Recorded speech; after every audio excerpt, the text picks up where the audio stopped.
Jamen, jeg var utroligt trist, altså, og det var hver dag og hele tiden, altså, når jeg skulle op om morgenen, og ja, havde angst, og det så virkelig ikke, at jeg kunne ikke se, at lyset for enden af tunnelen, vel, altså, ja. Der foregik jo ikke så meget min hverdag, vel, altså. Jeg kunne godt stå op og gå i bad og vaske tøj og se mine veninder, men jeg kunne ikke gå på uddannelse eller, ja, andre normale ting, ja.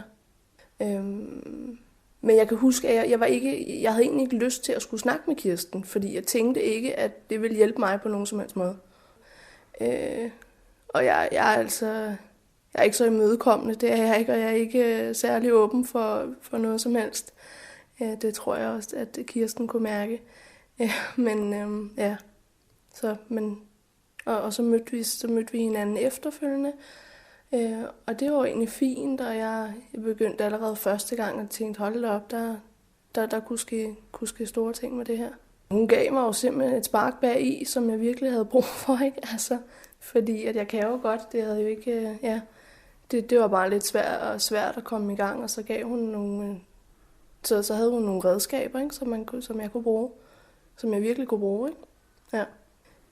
Jamen, der er jo den der fejlalarmen, hvor at du står i måske en ubehagelig situation og tænker, at jamen, er det livsfarligt det her? Er det noget, der vil være farligt for mig at gøre? Ikke? For eksempel som at tage bussen.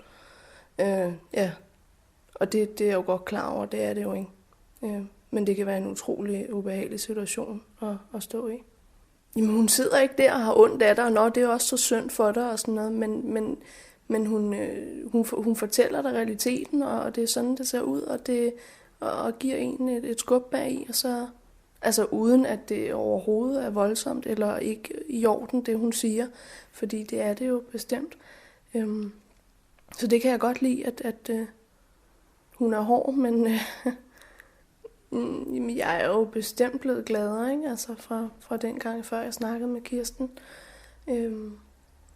Der er jo sket en del. Jeg går i skole nu, og jeg er flyttet hjemmefra, og ja, der er jo sket så mange ting, og jeg er virkelig, nu er jeg klar på livet, ikke?